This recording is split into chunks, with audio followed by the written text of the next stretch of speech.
The Bankruptcy Boys. By Krugman. Okay, the beast is starving. Now what?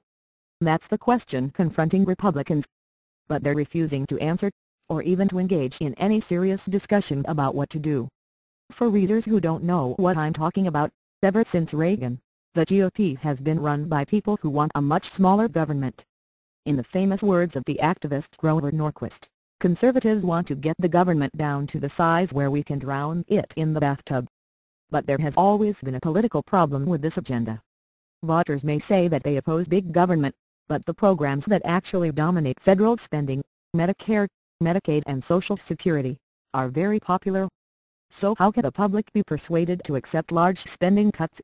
The conservative answer, which evolved in the late 1970s, would be dubbed starving the beast during the Reagan years. The idea, propounded by many members of the conservative intelligentsia, from Alan Greenspan to Irving Kristol, was basically that sympathetic politicians should engage in a game of bait and switch. Rather than proposing unpopular spending cuts, Republicans would push through popular tax cuts, with the deliberate intention of worsening the government's fiscal position. Spending cuts could then be sold as a necessity rather than a choice, the only way to eliminate an unsustainable budget deficit. And the deficit came. True, more than half of this year's budget deficit is the result of the Great Recession, which has both depressed revenues and required the temporary surge in spending to contain the damage.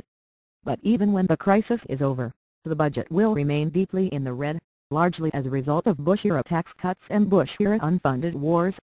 And the combination of an aging population and rising medical costs will, unless something is done, lead to explosive debt growth after 2020. So the beast is starving, as planned. It should be time, then, for conservatives to explain which parts of the beast they want to cut. And President Obama has, in effect, invited them to do just that, by calling for a bipartisan deficit commission.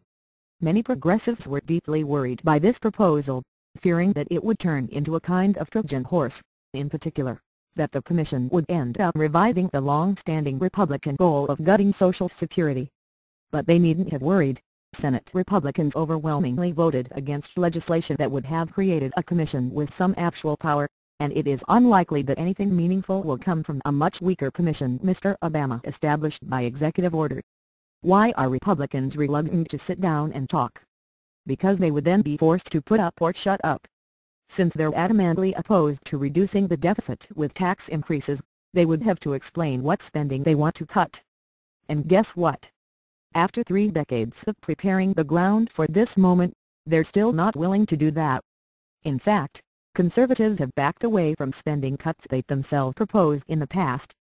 In the 1990s, for example, Republicans in Congress tried to force through sharp cuts in Medicare. But now they have made opposition to any effort to spend Medicare funds more wisely the core of their campaign against healthcare reform death panels. And presidential hopefuls say things like this, from Governor Tim Pawlenty of Minnesota: "I don't think anybody's gonna go back now and say, let's abolish, or reduce, Medicare and Medicaid." What about Social Security? 5 years ago the Bush administration proposed limiting future payments to upper and middle-income workers, in effect means testing retirement benefits. But in December, the Wall Street Journal's editorial page denounced any such means testing, because middle and upper middle class, i.e., GOP voters, would get less than they were promised in return for a lifetime of payroll taxes. HMM. Since when do conservatives openly admit that the GOP is the party of the affluent? At this point, then, Republicans insist that the deficit must be eliminated, but they're not willing either to raise taxes or to support cuts in any major government programs. And they're not willing to participate in serious bipartisan discussions, either, because that might force them to explain their plan, and there isn't any plan, except to regain power. But there is a kind of logic to the current Republican position. In effect, the party is doubling down on starve the beast. Depriving the government of revenue, it turns out, wasn't enough to push politicians into dismantling the welfare state. So now the de facto strategy is to oppose any responsible action until we are in the midst of a fiscal catastrophe. You read it here first.